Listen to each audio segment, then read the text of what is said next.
living as the early church did, and they're not. The only church that has preserved apostolic Christianity is the Orthodox Church. Others are trying to recreate it. They know that there's something missing, or throughout, really, especially since the Protestant Reformation, there have been constant efforts to return to the early church, return to the early church, let's go back to how it was in the early church. And they try. And I think people are sincere. They're completely sincere, especially during the Reformation when they realized how far the Roman Catholic Church had strayed from the ancient faith, from the ancient way of life, from the practices, from the polity, that is the structure of the church, the way the church functioned, the corruption, extreme corruption in the Roman Catholic Church. The Reformers understood this, so they tried to return to the early church, but they couldn't. Why not? They didn't have the phronima of the early church. Phronima is the mind, the mentality, the worldview, the way of thinking of the early church was lost in the Latin West. All of the Protestant reformers were children of the Catholic Church. They thought like Roman Catholics. They had the mind of medieval Latin Christianity. They couldn't think any differently because that's how they were trained. That's the culture in which they were raised. They had lost the understanding of what it means to be an early Christian. That is, you follow the teachings of the church without changing them. Well, the Roman Catholic Church, the Latin Church, had changed so much, and they were using human reasoning as the basis for their theological changes, and they were using the papacy as the excuse for the theological changes which they introduced. That didn't exist in the early church. So try as they might, when they read the New Testament, they couldn't place themselves back in the life of the early church because they lacked the phronima. You see, it's not enough just to have the books. You have to have the mind of the church. You have to think like the early church, to be like the early church. And this is what they lacked, and there was nothing they could really do about it. There's something else that's a problem, and that's this. The writings of the New Testament do not contain everything the early church did and believed. It's not meant to be an encyclopedia, as if it's not there, we're not going to do it or we're not going to believe it. I gave the example. Did I tell you about the Wednesday, Friday? Did I tell you that yesterday? No, I didn't. So I've been talking so much I don't remember what I said. I'll tell you about the Wednesday, Friday fast, okay?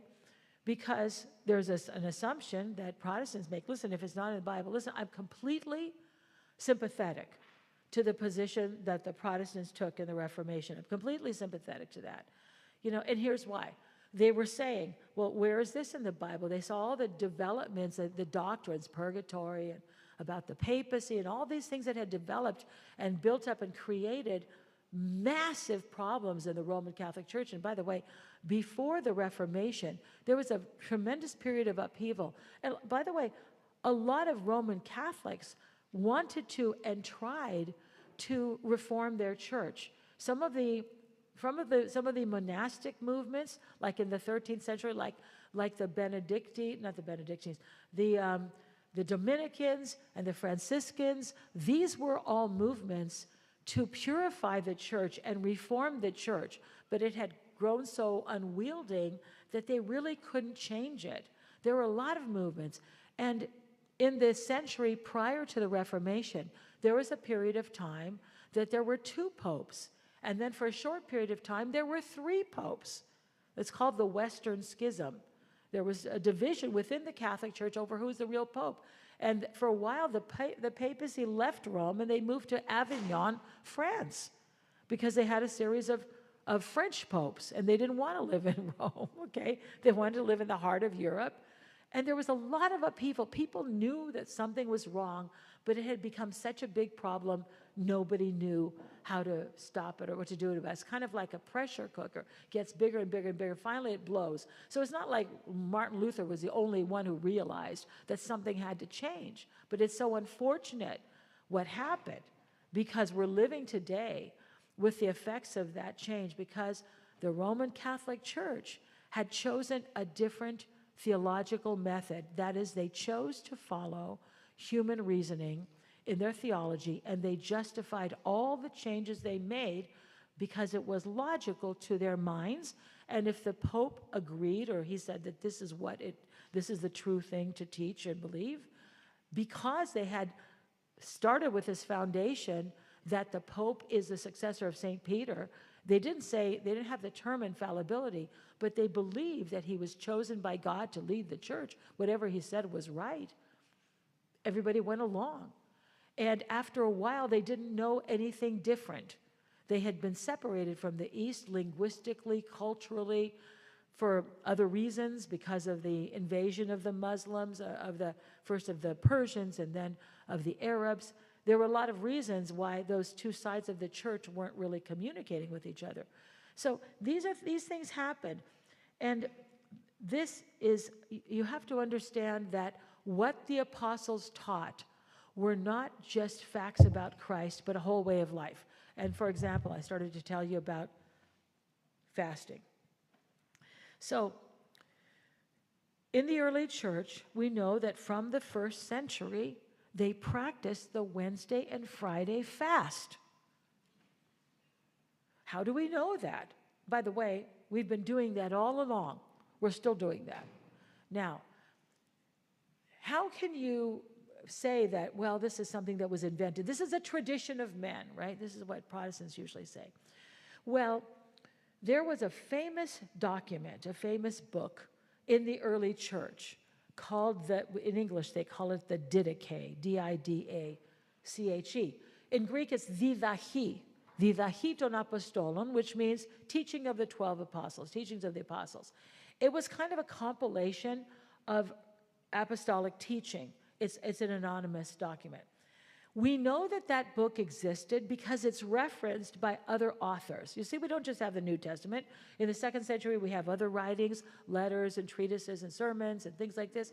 The 3rd century, there's more writings, and these people write about other books and other figures. So we know what existed. This book existed from the 1st century. It's the oldest Christian document that was not included in the New Testament. The Didache, they say in English, Didache. All right, there in the Didache, it says Christians are to fast on Wednesdays and Fridays, and they tell us exactly why. Because on Wednesday the Lord was betrayed, and on Friday he was crucified. That document says it. Now, that document, as well known as it was not copied, and eventually it disappeared. Nobody had a copy of it. Nobody knew what it said, but we knew that it existed. How do these things disappear? Well, there were invasions and wars, and libraries were burnt for whatever reason. Even though it was popular, it was superseded. Of course, they had the New Testament, so they didn't feel like they missed anything. One manuscript copy, a manuscript's handmade copy of a book, was discovered in the late 1800s. And that was a big discovery. Oh, here's this book that we know existed. We never had a copy of it. And it was discovered. And what did it say? Oh, it says you're supposed to fast on Wednesdays and Fridays, and you're supposed to fast before somebody's baptized. It gave kind of the ancient rules for baptism and things like this. Now, that proved, I just want you to think about this. The Orthodox Church had been fasting since the 1st century, even though we didn't have a book that told us we had to do that. Can you imagine that? My point is that we preserve that practice. It's not a huge practice. It's not like preserving the teaching that Jesus Christ is the Son of God. It's not huge. It's part of daily life. It's part of Orthodox spirituality and life. But we did that. And so people could say, where is it in the Bible that we're supposed to do this? Well, it's not in the Bible, but it was part of the practice of the early church. Everything the early church said and did was not written down. As a matter of fact, most of it was not written down. And yet it was preserved in the practice of the church. So the idea that you have to limit yourself to simply what's in the Bible is a big problem. And there's another reason why that's a very big problem. How is it that we learn about what it is to be a Christian in the early church? You can't limit it to what's just in the Bible.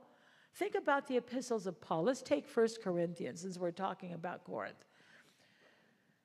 Why does he write 1 Corinthians? Because they're having problems. And so he's addressing these problems, and there were a lot of them. In practically every case, he always has a reason why he's writing a letter. Paul already catechized them. In every case, the letters are not the catechism. Are you following me? The letters are the, oh, you guys are off track, and I'm going to fill it in and help you get back on track.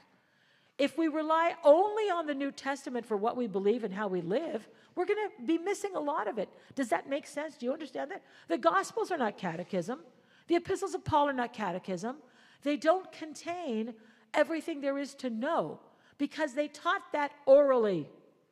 And the epistles are just there. We have them, thank God. They're beautiful reminders, and we learn a lot about the early church from that. But that's not what people were taught. Otherwise, why would he write it? You see what I'm saying? So, the same thing, I'll give you another example, which is something very puzzling, and I think it's quite interesting. One of the things that we talk about a lot in the Orthodox faith is Jesus' descent to Hades. He descended to Hades, liberated the dead. He conquered death. You don't ever say hell, although they say the harrowing of hell. Jesus didn't go to hell. He went to Hades, the place of the dead. Hell is the place of eternal torment. So he went to Hades. Now, this descent into Hades is hinted at by St. Paul. Who will descend with the one who ascended, and this kind of a thing. And also in Peter's epistle, he refers to Christ's descent. It's probably the clearest allusion to Christ's descent. Other Christians have no idea what to do with that. Roman Catholics believe it. It's part of when they say the Apostles' Creed, they reference this, but they don't really know what happened there, whom Christ liberated. Protestants are divided as to whether Jesus ever descended to Hades. It's not clear. But as I look at that passage in 1 Peter, I think to myself, the reason why they don't understand this is because they didn't have the context. When Peter was writing it, he's not writing to explain to them how Jesus descended. He's just referencing it. They already knew about it. It had been explained to them in the church. Can you see my point? So that's why tradition is important. Tradition isn't just, what we serve, shish kebabs or the church festival or something stupid like that. Tradition is the foundation for everything. And included in tradition were things that end up in the scriptures. But the church lived on tradition before anybody wrote any books. The church survived on oral teaching and the teachings of the apostles orally for a very long time. And we find this very difficult to understand. And we have the feeling like if it's true, we ought to be able to find it in writing, right? Okay, and then people will ask us, they'll challenge us, well, where is the earliest written account of? Oh, the prayers to the Virgin Mary, icons, whatever it is, fasting. Where's the earliest written account? Well, you know what? When the Didache was rediscovered, did any Protestants say to us, oh, maybe you guys were right all along? The early church did practice fasting on Wednesdays and Fridays. Did we get any credit for that? Of course not. They just move on to the next thing. Prove this, prove that, prove the other, prove this, prove this. Well, we can't prove it. We can't prove it, but we know it to be true. And every once in a while, something like this happens, like the discovery of the Didache, to prove that what we passed along orally was true. Do you see my point? We must never let anybody make us feel that we're inadequate because we cannot prove something with a document. Because the early church didn't write a lot of documents. There's a lot of reasons why the early church did not write documents. Okay? First of all, people did not trust writing. Writing could be altered. What would you rather have? Would you rather have me here telling you about Jesus Christ or the apostles, or the apostle Peter coming in and telling you himself? Obviously, Peter, obviously the real thing. But what we're doing here, when we talk about tradition, is the people experienced the apostles themselves. And by the way, there were more than 12. An apostle was anyone who was an eyewitness of the resurrection of Christ, a follower of Jesus Christ and an eyewitness to his resurrection. There were hundreds of apostles. Today we use the term to mean just the 12. But in the early church, there were hundreds of apostles. They were constantly traveling. People were talking to them, learning about Christ. So they trusted what they learned from the mouth of an apostle, somebody who actually knew Jesus Christ, who was his earthly follower, had seen him alive again after the resurrection. There were hundreds of these people, and they went all over the world and they were preaching. So people were confident in what they learned from them, not what was in writing. That too requires a mental shift. So many things in the New Testament, there's a kind of a foundation of knowledge that the people had when those books of the New Testament were written that we don't have unless you're in the Orthodox Church. Because there's a foundation of information or kind of a lifestyle. There's a phronima, there's an understanding of what it means that you can't find anywhere.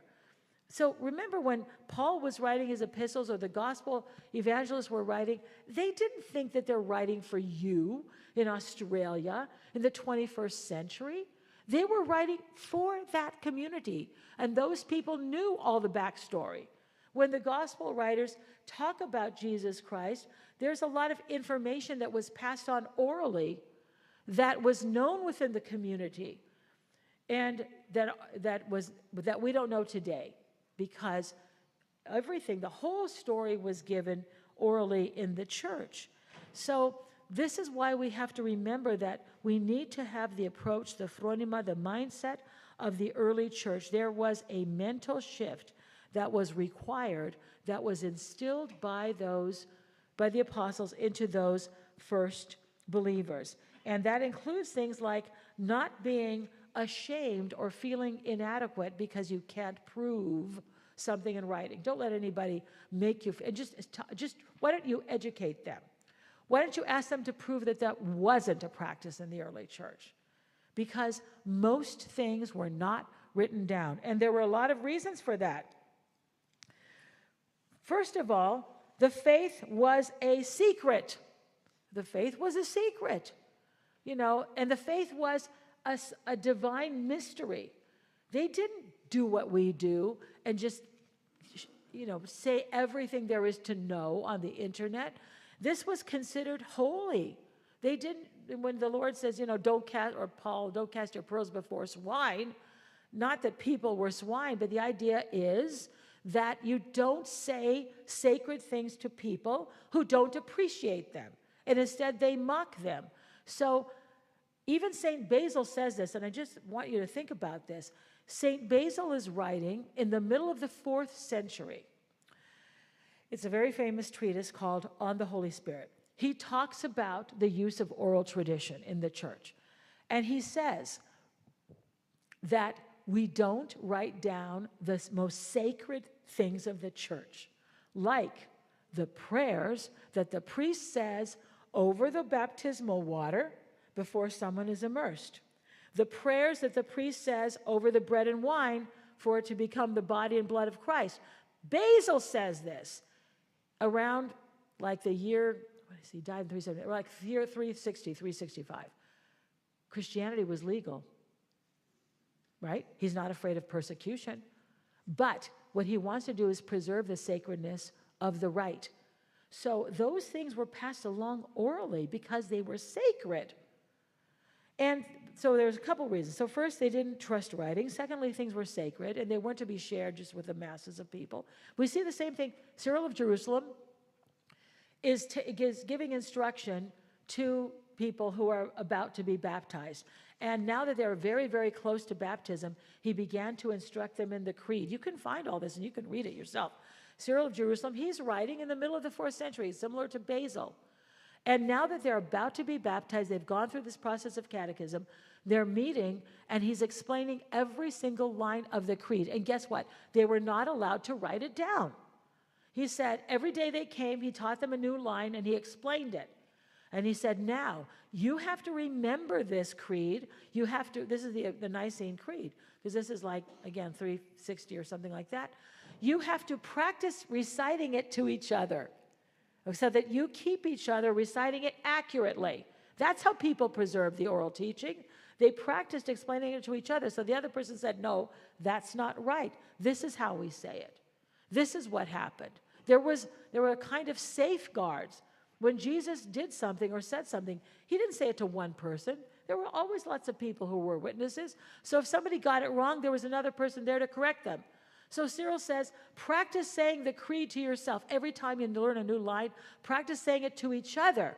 Practice reciting it. You have to commit it to memory. And he says, make sure no one overhears you, even a catechumen. All right? That's how the church functioned, even after the faith was legalized. The faith was precious. They preserved it. They protected it. So I want to tell you a little story.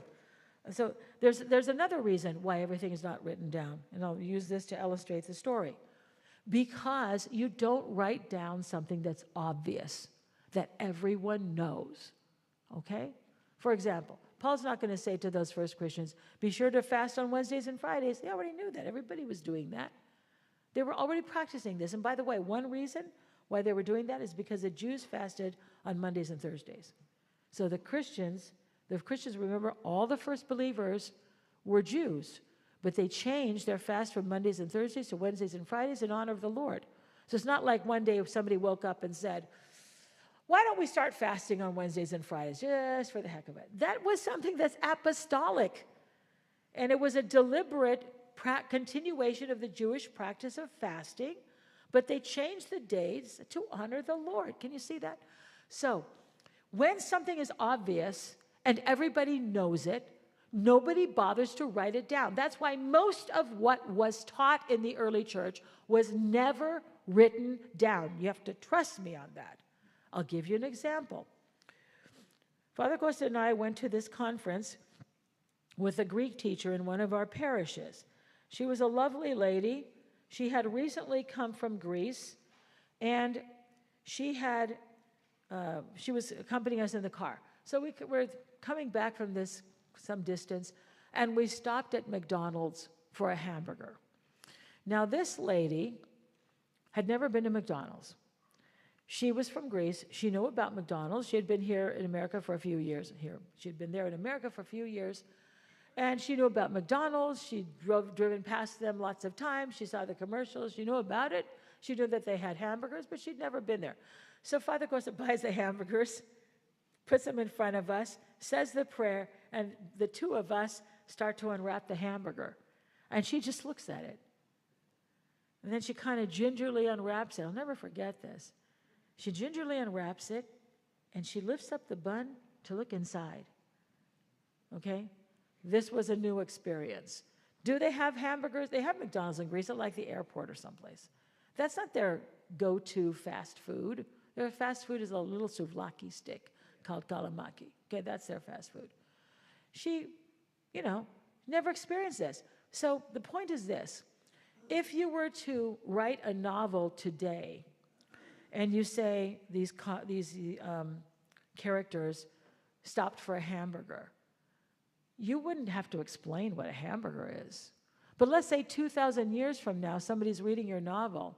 They're going to go, gee, I wonder what a hamburger is.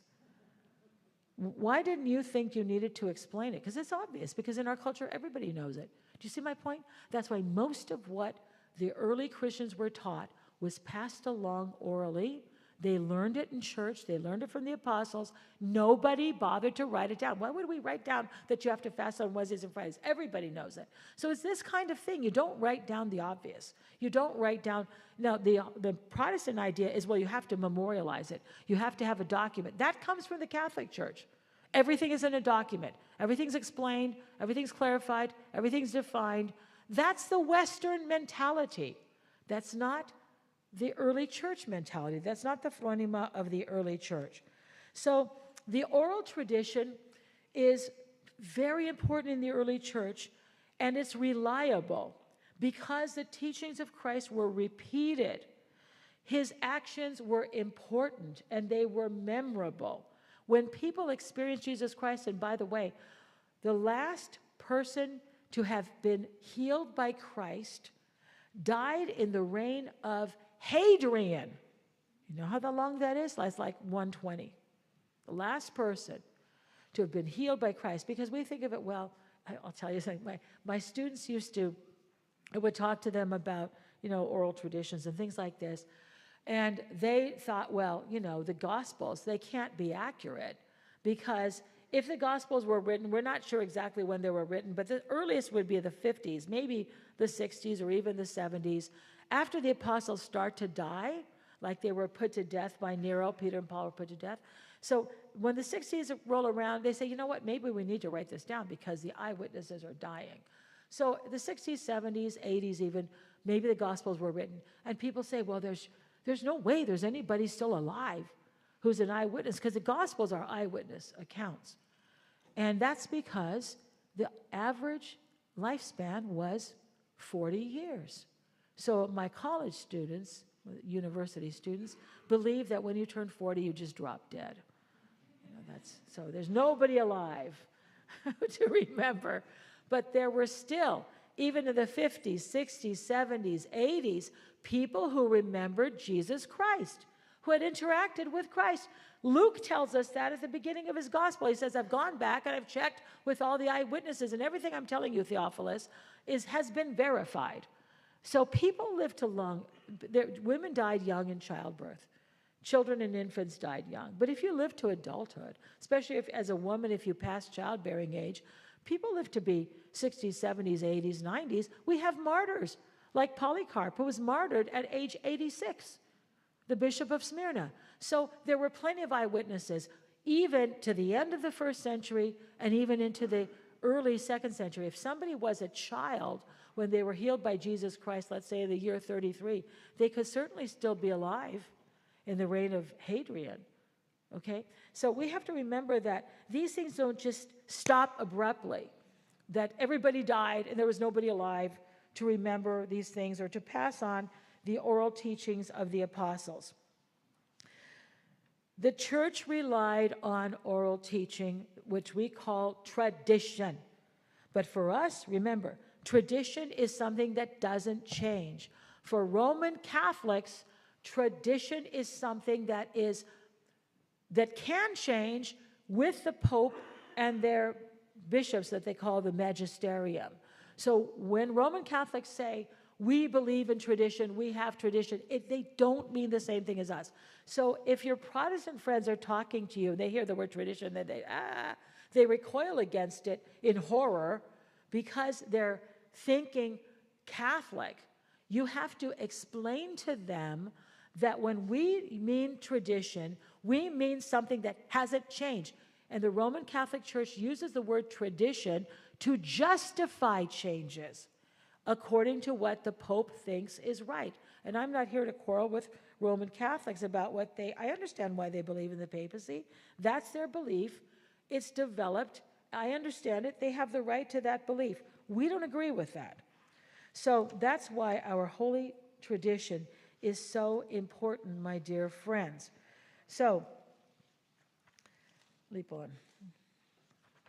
Orthodoxy is all about preserving apostolic tradition unchanged, and we have to get used to the idea that we cannot prove these things, everything we believe, but we don't need to. And I don't care. You don't want to believe it? Don't believe it. We know it's true. So you have the example of the Didache and the Wednesday, Friday fast. I'll give you another example. And this has to do, again, every once in a while, we get some kind of confirmation that the oral tradition is true. But that's just kind of a bonus. That's a little cherry on top of the sundae when we get that. But it doesn't make any difference if somebody's already convinced that tradition is wrong. And you just have to do everything, only things that are in the Bible. But now that you know that the Bible does not contain everything, just think about this. I think I mentioned this yesterday. Remind me if I forget to tell you about the other thing about tradition. When Jesus was on the top of the mountain and he said to the disciples, this is called the Great Commission, everybody knows it, all authority in heaven and earth has been given to me. go and teach all nations, baptizing them, etc. Teaching them to observe everything I commanded you, and lo, I am with you to the end of the age.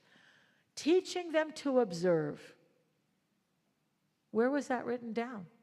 Jesus didn't write anything down. He's telling them to follow oral tradition. The content of that was what the apostles taught. That's what was passed along.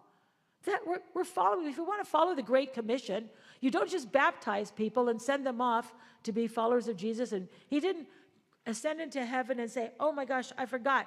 Here you go, guys. Here's a Bible. You can figure it out all for yourselves. Right?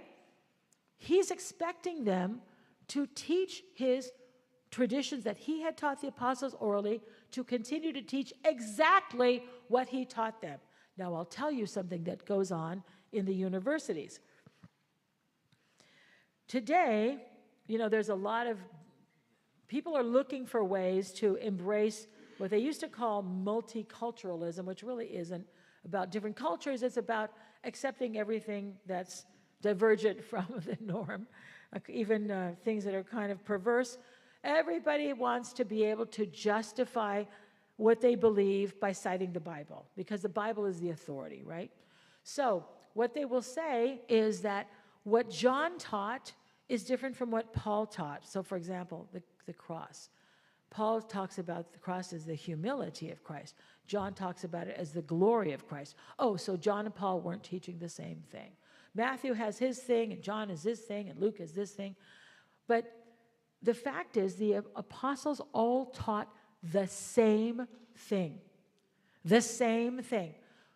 Today, when Bible scholars and theologians try to promote their ideas, they will assume that the apostles behaved the same way that they did. They have their ideas. We talked yesterday a lot about using human reasoning. They have their ideas. They concoct theories and concepts and theologies in their mind that make sense to them, and then they teach it. And they assume that that's perfectly okay, and that's what the apostles did. Are you kidding me? Do you really think that the apostles taught their own ideas? That they deviated from what Jesus Christ taught? Absolutely not. Christ was the one who chose the apostles. Don't you think that he would know whether or not he could entrust the church to these people? Of course he did. And don't you think that the apostles would be faithful to what Christ taught? Or would they really make up their own doctrines? Do you really think that James and John would say, well, we know what Jesus said, but really we have our own ideas. This is what we're going to teach you. We're going to update it for your modern times. We're going to tell you, by the way, we know we're not supposed to have idolatry, but we want to be inclusive. We want everyone to feel welcome. So let's just bring some idols and put them in the front here. So all the idolaters will feel welcome, right? Do you really think that the apostles would ever do such a thing? Absolutely not. Absolutely not. These were the people who saw everything. Think of the wonders they saw. Think of the experience of meeting again the risen Christ. Just imagine that. Are they going to substitute their own opinions for what Christ taught them? Absolutely not. So they received a tradition from the Lord. When we say apostolic tradition, it's the tradition of the Lord. It's not the tradition of men. It's the tradition of the Lord. And they were not going to change it for anything. And they went to their deaths, insisting upon these things. That's what we have. That's what we continue to do, regardless of the fact that we can't prove things, regardless of the fact that our doctrines seem illogical to people. We continue just as they continued, because we're modeling exactly what Christ told them to do, teaching them to observe all that I commanded you. And that is not in the New Testament. Not all of it is in the New Testament. Some of it is there, right, in the Gospels, but a lot of it is not there. Jesus didn't write it down. They didn't rush to write everything down. So, for the reasons I told you, the epistles of Paul are not catechism. He already catechized all of those churches. What they contain are corrections to problems that they were having, or Paul's explanation of his, for example, for Romans, the theology. So I'm going to tell you the other little proof that we have, and then I'm going to begin to let you have, I want to be sure, we started at 9:45. Okay, good. The Church of Cyprus is one of the most ancient churches. By the way, you know, in the book of, it's older than the Church of Greece. In the book of Acts, it says that, you know, Paul's first missionary journey was to go from Antioch to Cyprus and then up to the lower sort of Asia Minor, and then back to Antioch. It was a very short journey compared to other ones. And in Cyprus, there was a church.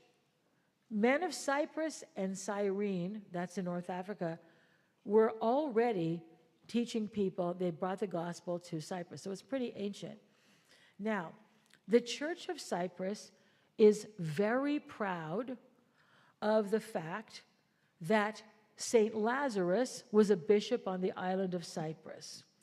In the Gospels, Gospel of John, it tells us that after Jesus raised Lazarus from the dead, they had this council, and they said, what are we going to do about this guy? He does too many signs. We have to, and then that's when Caiaphas says, you don't understand.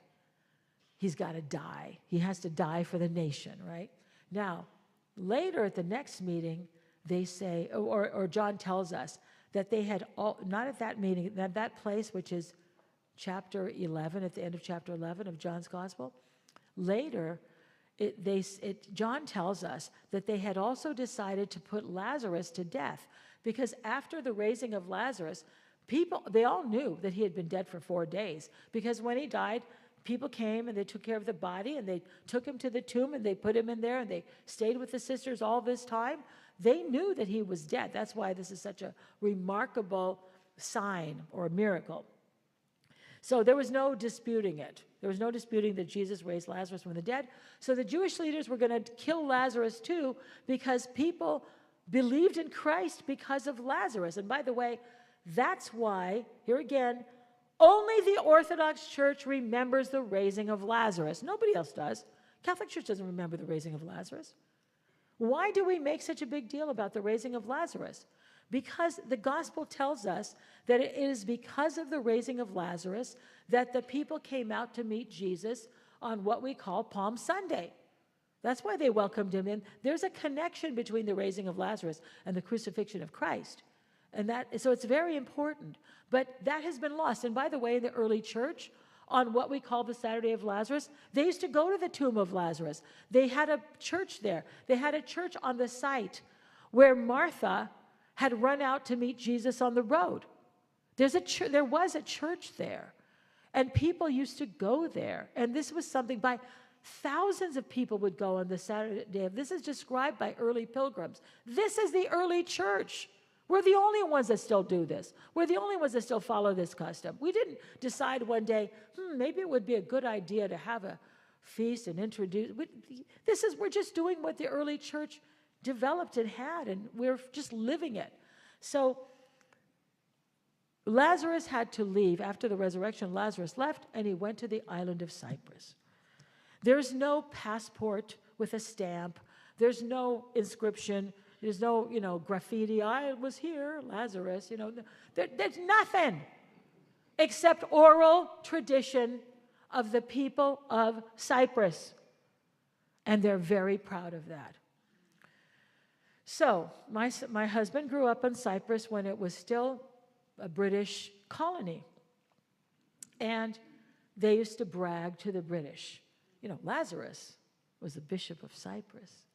And the British would say, there is no proof that Lazarus was ever on the island of Cyprus. Why do they say that? Because they're Western Christians. There's got to be proof or you can't say it. And we don't care. Lazarus was on Cyprus, Lazarus, Cyprus, Lazarus, Cyprus. By the way, for all of his work on Cyprus, there's only a couple of stories that were passed along about the life of Lazarus. And I'm making this point for this reason. When it comes to oral traditions, we don't invent things. We preserve them. If we were to invent stories, because a lot of that happened, I understand why people in the West are skeptical, because there's all kinds of fanciful stories that were invented, like fairy tales, about saints in the West. We don't do that, because we believe in preserving tradition unchanged. If we had a custom or a habit of inventing stories, there would be lots of stories about Lazarus, but there aren't. There's just a couple that are still told by people about St. Lazarus and something that happened, on the island of Cyprus. Just really 2, maybe 3. Somebody told me a third one, but that's it. If we were inventing stories, we'd have all kinds of stories about how Lazarus went here and touched this person and they came to life, or did this or that. We don't have that, okay? So there was no proof. Now, there is a church of St. Lazarus in the city of Larnaca, and it's a very old church from the 800s. Was built by one of the emperors, Leo. Now, we know that he built this church. Now, that church, which is still standing, that's where one of my friends in San Diego grew up around the corner of that church. That was his parish church. In the 1970s, there was a fire at the church, and they had to dig underneath to put beams to support the structure while they did the renovations and repairs of the church.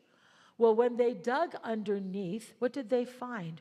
It was a Roman cemetery from the 1st century, and directly under the altar was a big sarcophagus, that's like a stone coffin, and when they lifted it up inside, there was a box of bones that said, 4-day friend of Christ.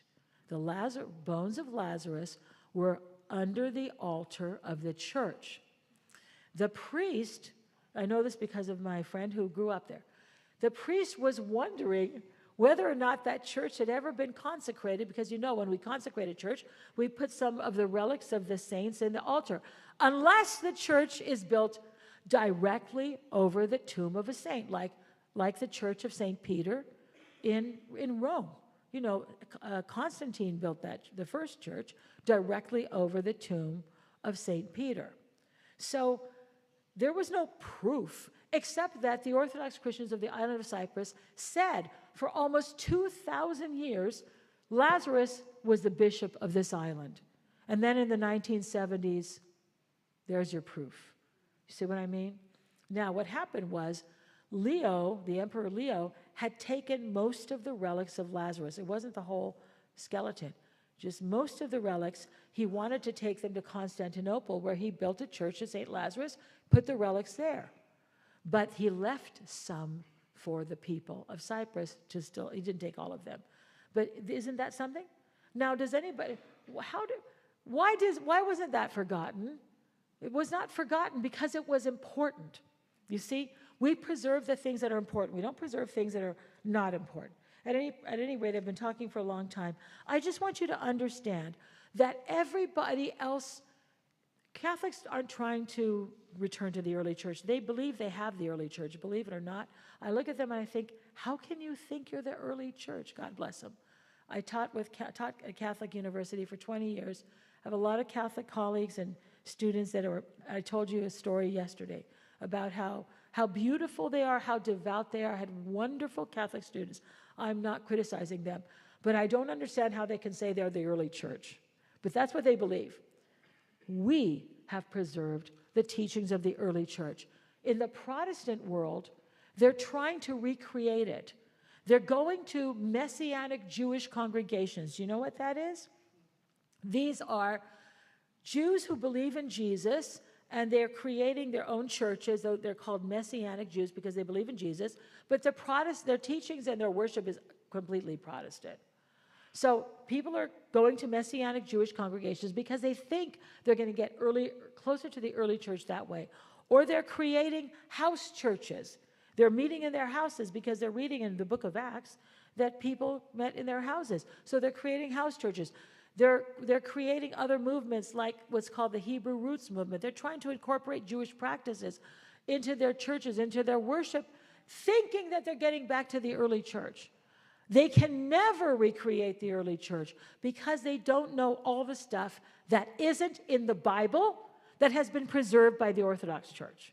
And most of that, I can't tell you all the details, but most of it is our phronima, our mentality, which is that we preserve what we received from the apostles and we don't change it. So other people are trying to recover, but we don't have to recover the past because we never lost it.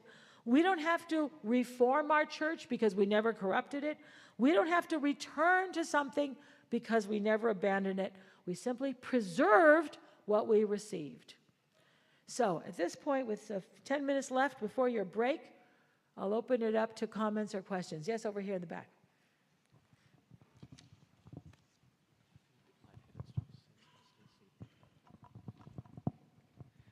Thank you, Dr. Jeannie. Oh, by the way, let me just say one thing. The question here about the link between phronima and salvation, we're going to talk about in the next one when we're talking about salvation. Okay? Go ahead. Thank you, Dr. Jeannie, for engaging with my questions yesterday. It was very thought-provoking, your responses. And now I wanted to ask about the early adoption of Christianity. And when it comes to the ideas that were prevalent in the collective consciousness of the Roman Empire at the time, do you think that these primarily functioned as a hindrance and nonetheless Christianity was still adopted? Or do you think that actually it could have been the case that some of the ideas facilitated or rendered the population more receptive to adopting Christianity? Yeah, that's a really good question. Okay. For the most part, I think it was a hindrance because of the concept they had of God or their gods. And that's why St. Paul calls the cross a scandal to the Jews and foolishness to the Gentiles. Just think of how many people St. Paul tried to talk to explain the cross to them, and they just couldn't accept it. It was primarily a hindrance, but nonetheless, it was a help in this way. The culture was very interested in philosophy. And philosophy was all about the pursuit of virtue, primarily. There was other aspects. But there was this belief that you should live a virtuous life. People did admire that, even if they weren't necessarily, especially in the Greek world. Not as much among the Romans, but even the Romans admired philosophy. And what they would see in these Christians is that they were living what they called philosophical lives. Christians, even though they weren't educated, were living lives of virtue, and people admired that. Even if they thought they were a little crazy for their religious beliefs, they admired that. Chrysostom talks about that. He talks about Christianity as the true philosophy, right? The true philosophy is living a certain manner. And he said, what our elderly widows know and do, even the wisest philosophers, they don't know it. They can't practice it. So there was something that was in the culture that made it appealing to people. But it wasn't easy. Not at all. Yeah. Wait a minute. I want to add one thing. When St. Paul talks about that, his point is that that's why we need faith. We can never prove who Christ is or that he's God. Because when Paul talks about wisdom and foolishness, he goes on to talk about faith. It is through faith that we are saved. And so, in order to believe in Jesus Christ, you had to set aside that human wisdom that you were so dependent upon. You had to just accept what is utterly ridiculous. Do you see what I mean? So there you go. Go ahead. Yeah, thanks again as well. Just with respect to the question about relics, so again, coming from a Protestant perspective. It's creepy. Well, I mean, I get it. Well, there are plenty of examples. So in the ancient Near East, in the Second Temple period, we see even in the pages of Scripture, the preservations of bones. We have the bones of Joseph, and then of course there's the debate tomb of about David Moses' body. David's tomb is there. The Jews go there today. Yep. So we understand let's say from my ignorant perspective, there is an importance about bones. Or the body, but can you talk about why that exists and also why it persists and how that exists in the Orthodox perspective with respect to relics? Yes, it's pretty simple. First of all, we do have that tradition from the Jews of preserving the body, of reverencing the body, of respecting it and burying the body rather than burning it. And in the case of Eliseus, not Elijah, but his disciple, Elisha, in English is Elisha, he died and was buried, and there's a story in the scriptures about how somebody who was ill fell into the grave and touched the bones and was healed. So that's because he was a saint. When we live a sanctified life, it's not just the soul that's sanctified, but the body. That's why the saints are able to do miracles. It's not their own power, it's the power of Jesus Christ, but it's because they have become sanctified. So that's why we keep the relics of the saints, and it's a little bit weird to people, even, believe me, for some of the Orthodox, it seems a little bit weird, but we recognize that this person acquired a level of holiness that we're not just talking about it, she's like a really good person or really saintly, so that when people interact with those relics, very often they are actually healed. And because we have this long tradition of experience with those relics, of people receiving healings, where there's so many stories we can't even count. That's why we reverence them and respect them. That person is alive in Christ. And what we have are their human remains, but those remains are holy also, and sometimes they work miracles. So I don't know if that answers your question. That's how they function. We respect the whole person, and sometimes because we know from experience, this is just almost now that in a couple of years, we'll be celebrating the 2000th anniversary of the church. We're talking about 2,000 years of experience, and that's what we're going on, yeah. Dr. Jeannie, yesterday you spoke a lot about the Septuagint for the Old Testament that the Orthodox Church uses. Do you have a recommendation for an English translation of the New Testament? I've heard it's difficult with a lot of words, like you were saying yesterday, don't really translate to English, but what would you recommend? I know people want some definitive answer about this. The Bible to read is the Bible that you will read. It is sometimes difficult for people to understand their Bible. And I know this, I was a teenager, I was reading Good News for Modern Man, which isn't even a translation, it's a paraphrase, it's terrible. But that's what I read, because it was simple and I could understand it. Now, as I got older, and obviously I left that behind and have these other translations that are more accurate. If it's so, first of all, I would not recommend the King James Version. That's the one with the these and the thous. King James, also called the Authorized Version. Very few of us can understand that writing, so that's very difficult. The most accurate are like the Revised Standard Version. Catholics use the New American Bible. That's also a very good one.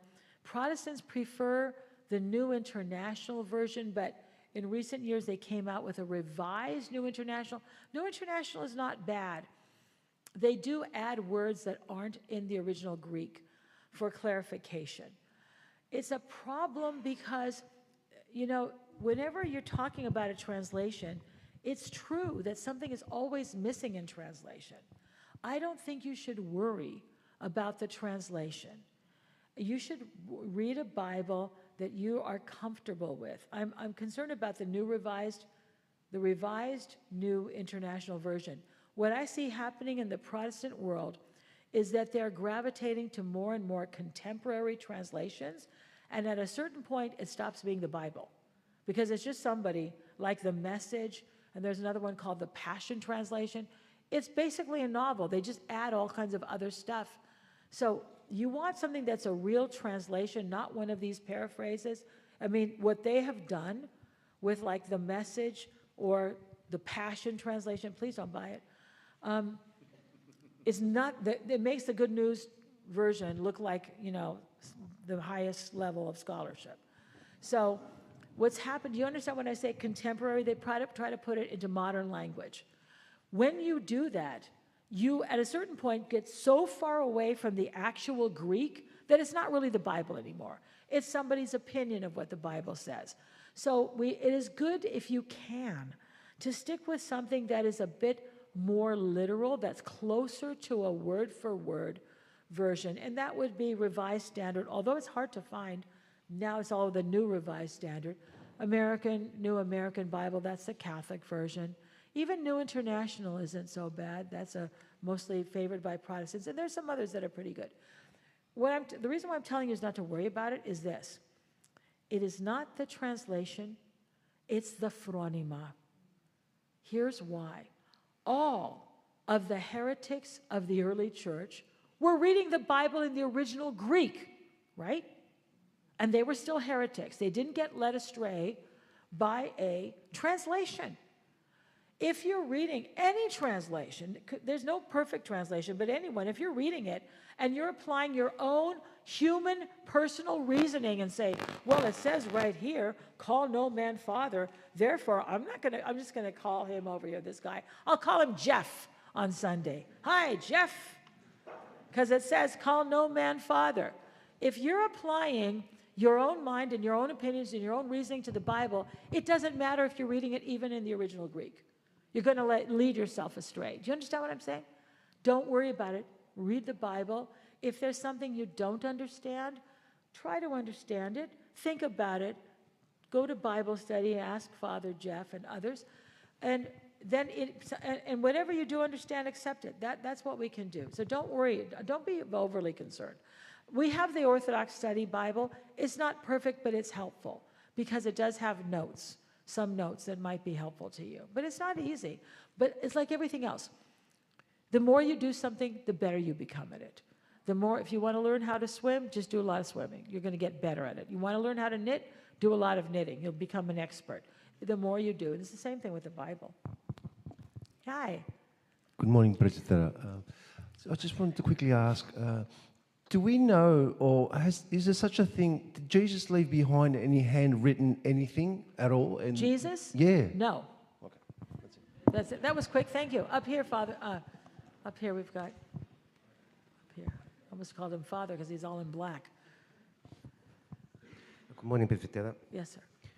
As we all know, Yes. miracles still occur today around the world. Absolutely.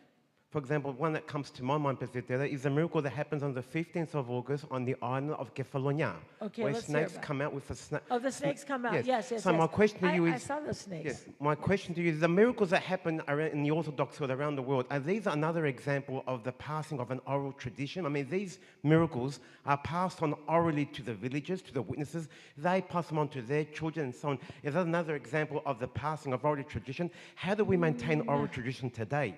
Is it through these miracles, through these stories? I don't think we can pass on oral tradition today because the oral tradition was what people learned from the apostles. That was incorporated in the life of the church. It's a really good question because I didn't think to explain that. Thank you, Con. When we talk about oral tradition, we're talking about what the first Christians were taught. And then some of that, of course, ends up in the New Testament and the Gospels and the epistles. But the rest of it is kind of, what can I say, incorporated into the life of the church. So we pass on oral tradition when we live the life of the church, our liturgical cycle, our fasting cycle, our spiritual practices are all from the era of the early church. That's how we're passing it along. Do you understand what I mean? So, and I'll give you an example of something that, again, is kind of hard to explain unless you recognize that the church, when I'm chanting on something like, let's say it's Great and Holy Friday, or the day before, the royal hours of Great Friday or Christmas Eve, we read a lot of Psalms and so there's scripture readings that are prophecies about the birth of Christ before Christmas or about the crucifixion. Those particular readings are there because the church, the early church, recognized those as important prophecies that were fulfilled by Christ. So the ideas of the explanations of those prophecies that were taught to the first Christians, because they were reading the Jewish scriptures, when they would go through the Jewish scriptures, they would explain, this psalm is a prophecy about Jesus Christ.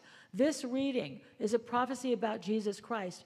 They were taught that, but that knowledge was then taken by the church and put into the liturgical life of the church. It's not like somebody sat there and said, gee, we're going to have a service for Good Friday. What should we include? They didn't have to think about it. That was something that was already part of the life of the church. Are you following me? That's how the oral traditions and the oral teachings have been very subtly incorporated into the life of the church. So when we live the life of the church, we're already living the oral tradition. But we can't pass it on orally because it's already there, and we weren't the ones who heard the apostles. So I will give you another example. On Great and Holy Week, Palm Sunday evening, the church remembers Joseph. Do you remember that? Do you go to church every night of Holy Week? I sure hope so. Joseph. Why Joseph? Because the Jews understood Joseph, the first Christians understood Joseph to be a type of Christ, a foreshadowing of the person of Christ. No other church thinks about, I'm talking about Joseph of Genesis, whose brothers sold him into slavery, who betrayed him. There's a lot of commonalities between that Joseph and Jesus. And the church knew that, and they used to talk about that. Jesus is a fulfillment of a type of Joseph. And Joseph is a messianic figure to the Jews. Now, no other church remembers Joseph on Holy Week. The Jews believe that there were going to be some of them still believe, two messiahs, a suffering Messiah called son of Joseph. In other words, because Joseph was a righteous man who suffered unjustly, and there's going to be a Davidic Messiah, a victorious Messiah. The Jews could never understand why the Bible has a suffering Messiah, a pierced Messiah, a dead Messiah, and then they also have this glorious King Messiah who will reign forever. So they said, this doesn't make sense. There must be two Messiahs. First will come the son of Joseph, who will suffer, and then will come the son of David, who will be victorious. We know that those two aspects of the messianic prophecy were fulfilled in one person, Jesus Christ. What other church remembers Joseph on Holy Week? Nobody. Why do we have it? You don't know why it's there. Now you know why it's there. Can you see how ancient that is? That goes back to the first Christians who understood what Joseph represented. Do you understand? Do you see what I'm saying? So it's very hard to explain these things, but I hope you're getting it. Go ahead. Hi, Presbyter. I would like you to explain a particular phrase in your book, Thinking Orthodox, from a topic called Tradition as Living Communion and Community. I'd read the whole paragraph if it's okay. It's been quoted from Ioannis Karavidopoulos, if that's all right. Yes, okay. What we call tradition in the Orthodox Church, in a sense, which is utterly misunderstood and misrepresented by non-Orthodox theologians, is nothing else but the life experience of the Holy Scriptures by the Church within its age-long history. Since tradition is life, namely the act of receiving and handing down the treasure of faith, it is not in any way a static and emaciated affair, but has the essential features of a living organism. Right. Now, from here on, I'd like to explain this.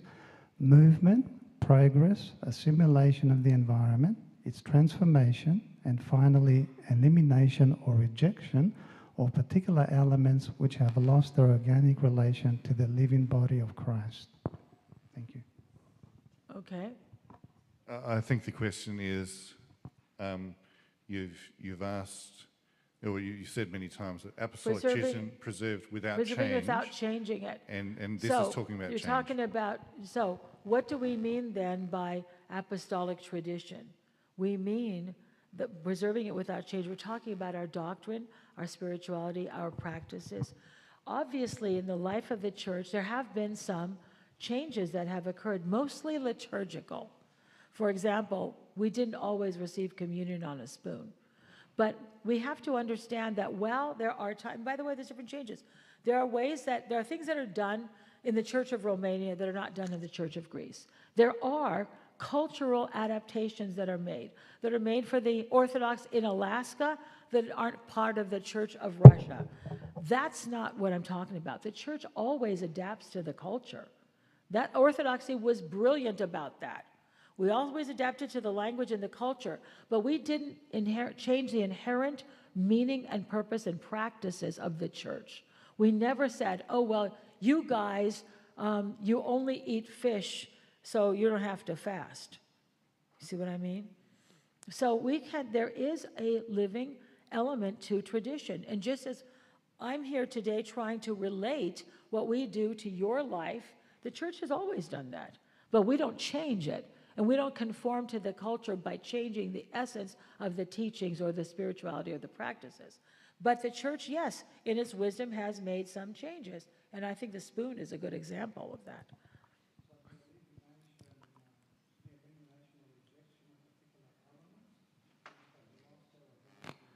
The elimination or rejection of particular elements that have lost their organic. Yes, because there are things, for example, that would be done in the Church of Greece that don't fit in Alaska. You see? So that's what we mean. But we're not, that doesn't mean that, because this is what people are saying. You need to change. Look, the church changed. Only for 1,000 years we've been using the spoon. Therefore, we should have changes. Therefore, we should have women priests because the church changed. Is that the same thing? Can you talk about, there are certain things that must be done for purposes of preserving the sacredness of the rites. There's a lot of things that have to be done at that time. I think I told you last night about the fact that during Soviet Russia, women were baptizing the babies. They would go to the church, they'd find the kolim vitra, the baptismal font, they'd fill it with water, and they'd baptize the babies because there weren't enough priests. So can't do that today. That was an accommodation to the culture at the time, but they weren't changing the faith by doing that. We can't use the fact that the church does have a living tradition of accommodation to culture and times, to use that to excuse and introduce gay marriage, because that's the argument that's being made. That's why I keep saying without changing it. Those changes have not fundamentally changed the Orthodox Church. Okay. We have a lot of questions, and I'm sorry we went over. Are we going to take you have tea time or coffee time in Melbourne? How much time? Should we say 10 minutes? Or is it you still want your 15 minutes? Because the next part is about... Okay, we'll start up again at 10 past. Hang on, before anyone moves, can you please just listen to this announcement because it is important. We've got a very short break at the moment for 15 minutes. So 10 past 10, we want everyone back here. On the way in, you are encouraged to pick up your water, your muesli bar and your fruit. It's a snack, it's a morning snack. After the next session, we have lunch. So you won't be starving for long, but we do ask your... we do request your cooperation in being back in here at 10 past 10. Okay. Thank you. I forget what the time. People, if you close that back door, we're exiting down here, please. Please exit down here and walk around, pick up your snack, and then re-enter straight away, please. Thank you. There's a routine. There's a tradition. Okay. Hi there. I'm going to go ahead and sit down right now. Okay.